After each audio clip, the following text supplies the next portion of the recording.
आई अति पिछड़ा के भाइयों, उस दिन को आप याद कीजिए। कहता था कर्पूरी कर्पूरा छोड़ करके धरस्तुरा। बाबू लालू प्रसाद यादव नहीं होते तो कर्पूरी ठाकुर का उस विधानसभा में स्टेचू नहीं लगता। श्री कृष्ण सिंह के पैनल में बाबू लालू प्रसाद यादव नहीं होते तो नाई का भिखारी ठाकुर पुरस्कार में चलता, भिखारी ठाकुर चौक नहीं बनता। इसलिए अति पिछड़ा के भाइयों, आप लोगों को गोरबंद पहले होने की जरूरत है। उस 12% आरक्षण को बाबू लालू प्रसाद यादव जी और इस राज की राजमाता आदरणीय राबड़ी मैडम ने उस आरक्षण को जो है 18% करने का काम किए। अति पिछड़ा के भाइयों, आपके बेटा और बेटी को इतना ही नहीं किए। बाबू लालू प्रसाद कहे कि जो मेधा सूची से आएगा वो मेधा सूची में आ जाएगा, और जो आरक्षण से आएगा आरक्षण से जाएगा। तब अति पिछड़ा के भाई आपका बेटा बेटी सीओ बीडीओ एसडीओ बनने लगा। और इतना ही नहीं, बाबू लालू प्रसाद यादव के अथक प्रयास से बाबू लालू प्रसाद यादव नहीं होते उस पार्लियामेंट में तो बीपी सिंह की सरकार में आपका मंडल कमीशन लागू नहीं होता। बाबू लालू प्रसाद यादव ने मंडल कमीशन लागू करने का काम किए, जिसके तहत पिछड़ा और अति पिछड़ा से लेकर के सारे लोगों का बेटा बेटी एसपी और कलेक्टर बनने लगा। इसलिए भाइयों, वक्त कम है। मैं सिर्फ इतना कहना चाहती हूँ कि जिसने आपको वादा किया, ठगने का काम किया और आपको आरक्षण धीरे धीरे कैसे खत्म कर रहा बड़ी चालाकी से कि कहा 2 करोड़ युवाओं को प्रत्येक साल नौकरी देंगे और जाकर के सारे सेक्टर को प्राइवेट में तब्दील करने का काम किया। ऑटोमेटिक आपका आरक्षण खत्म होने जा रहा है।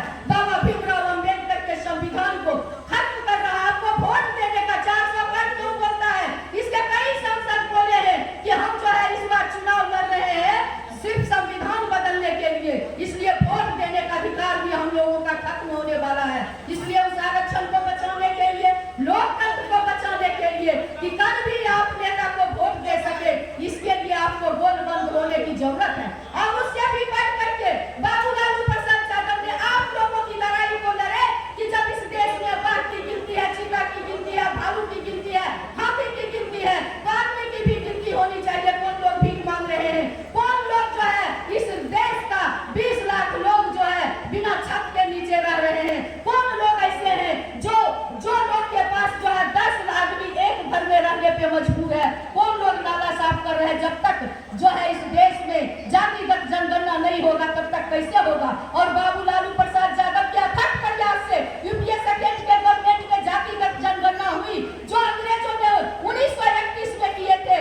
उसके बाद जो है नरेंद्र मोदी की जब सरकार आई तो उसको प्रकाशित नहीं किया और ठंडे बस्ते में डालने का काम किया। धन है ये धरती, बाबू तेजस्वी प्रसाद यादव जी ने इनके कदमों पर चल करके उन्होंने जातिगत गणना करने का काम किए। और आपके उस अति पिछड़ा के भाइयों, आपके उस 18% आरक्षण को 25% करने का काम किए और 17 महीनों में 5 लाख आपके बाल बच्चों को, सभी बिहार वासियों को नौकरी देने का काम किए। आईटी सेल का निर्माण किए। और जिस तरह से नरेंद्र मोदी ने देश और दुनिया में परचम लहराने वाली लड़की को, पहलवान को उनके सांसद ने यौन शोषण किया, वो बचाने का काम किए। लेकिन एक तरफ बाबू तेजस्वी यादव जी ने कहे मेडल लाओ और नौकरी पाओ, हजारों युवाओं को नौकरी देने का काम किए। इसलिए भाइयों, मैं कहना चाहती हूँ कि आपके पूरे आरक्षण को बाबू तेजस्वी प्रसाद यादव ने 75% किए और उन्होंने गवर्नमेंट को, इंडिया गवर्नमेंट को, नरेंद्र मोदी को भेजे कि इसे 9वीं अनुसूची में शामिल करिए ताकि उंगली नहीं उठ सके। क्योंकि जब बाबू तेजस्वी यादव जी आपका अधिकार के लिए जातिगत गणना कर रहे कि लोग वोट से लेके क्या क्या नहीं किए और नरेंद्र मोदी से जब मिले तो वो कहे कि बहुत खर्चा आएगा। अरे भैया, देश का प्रधानमंत्री, आप 25 लाख का सूट पहनते हो, 5 लाख का चश्मा पहनते हो, 3 लाख का कलम रखते हो और लोगों को जो है अधिकार देने के टाइम में बोलते हो कि ज्यादा खर्च आएगा। इसलिए चाहे किसान हो, चाहे नौजवान को देखे अग्निवीर के माध्यम से किस तरह से 4 साल में रिटायर कर रहा है। इसलिए इस देश के लिए नहीं, मैं खास करके अपने अति पिछड़ा भाइयों से कहना चाहती हूँ कि अति पिछड़ा के भाइयों, हमारे आदरणीय नेता हमेशा बोलते हैं भाईचारा कायम रखने की बात करते हैं और नरेंद्र मोदी और उसके आदमी गाय गंगा और गंगा की बात करते हैं, मंदिर मस्जिद की बात करते हैं, कब्रिस्तान और श्मशान की बात करते हैं। इसलिए भारत के किसी मंदिर को तोड़ा जाए ये जो है रहमान नहीं करता। भारत के किसी मंदिर को तोड़ा जाए ये जो है भारत के किसी मंदिर को तोड़ा जाए ये रहमान नहीं करता। भारत के किसी मस्जिद को तोड़ा जाए ये श्री राम होगा, क्योंकि पानी की कोई जात नहीं होती है और रोटी का कोई धर्म नहीं होता है। इंसानियत जहाँ जिंदा होता है वहाँ मजहब की कोई बात नहीं होती है।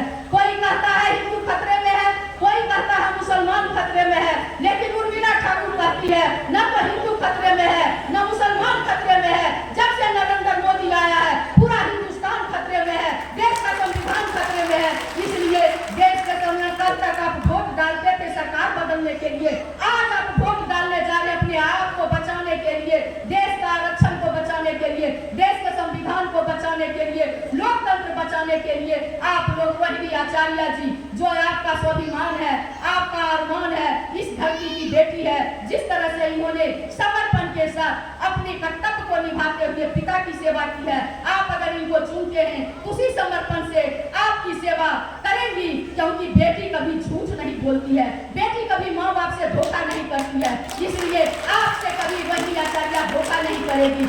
इसलिए इसी अपील के साथ आप लोग एकजुट और एकमुश्त गोरबंद होकर के, खास करके युवा भाई से मैं कहना चाहती हूँ कि आप लोग अपनी बहन को, चूंकि कलाई पर आपको रक्षा के लिए राखी बांधती है बहन, और आपसे सिर्फ उम्मीद करती है कि भाई मेरा आबाद रहे ताकि मैं बार बार आपके पास आऊँ। इसलिए उस आबाद को रखने के लिए और जिसने आपको ठगा है उसके लिए मैं कहना चाहती हूँ नौजवान भाई कि युवा को जब उल्टा लिखते हो तो वायु हो जाता है, और वायु जब अपना रुख बदलता है तो उसका कोई चाइनीज वाल रोकने वाला नहीं होता है। आप समाज को दशा और दिशा देते हो, और हमारे आपके पास युवा नेता आपके कदम से कदम मिला करके बाबू तेजस्वी यादव जी खड़े हैं, आपके चेहरे पर मुस्कान लाने के लिए। आपको 1 करोड़ जब इंडिया गठबंधन की सरकार बनेगी तो 1 करोड़ युवाओं को इस देश में नौकरी दी जाएगी। महिला बहन जो है अपने भाई को, गरीब बहनों को 1 लाख रुपया दिया जाएगा। बिहार को जो उसने ठगने का काम किया,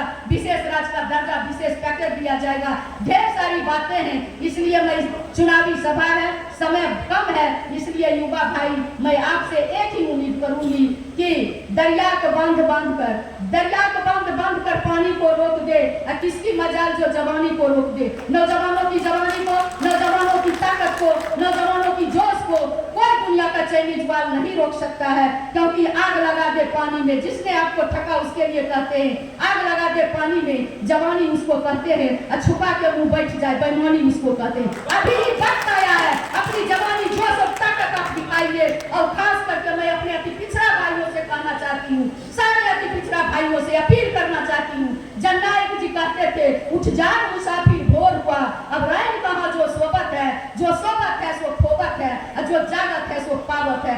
आप लोग जागिए, और जिसने महिला को ठगने का काम किया, 17 सीट पर बीजेपी लड़ रही है, एक भी सीट देने का काम नहीं किया, एक भी कुशवाहा भाई को टिकट देने का काम नहीं किया, एक भी ऐसे लोगों को जो अति पिछड़ा का भाई ने टिकट देना जरूरी नहीं समझा। और एक तरफ हमारी पार्टी 22 सीट पर लड़ रही है और 6 महिला को मैदान उतारे हैं। 11 सीट का नोटिफिकेशन हुआ विधान परिषद का, 5 सीट हमारी पार्टी को मिली, और 5 सीट में से हमारी पार्टी ने 3 महिला को जो है विधान परिषद बनाने का काम किए, जिसमें एक दाढ़ी बनाने वाला का बेटी उर्मिला ठाकुर भी वहाँ चली गई। मालिक गरीबों के मसीहा बाबू लालू प्रसाद यादव जी के आशीर्वाद से। इसलिए आपको कोई देखने वाला नहीं, एक ही पार्टी, युवा नेता बाबू तेजस्वी यादव जी, और एक ही हम लोगों का मसीहा बाबू लालू प्रसाद यादव जी के नेतृत्व में रोहिणी आचार्य जी को लालटेन छाप पर बटन दबाकर इतना वोट देने का काम करे, इतना देने का काम करे कि 40 में से 40 सीट दिया तब कुछ नहीं किया, तो अब क्या करेगा? कहता था 50,000 करोड़ दूं, 80,000 करोड़ दूं, चलो शाबाश दिया, कुछ नहीं। इसलिए इस सब का बदला लेने के लिए 40 में से 40 सीट जीतते हुए रोहिणी आचार्य जी को कम से कम 3 लाख से इतना वोट दीजिए कि गिनीज बुक में इस साधन का नाम ऐड हो जाए। इसी चंद बातों के साथ जय हिंद, जय भारत, जय जन।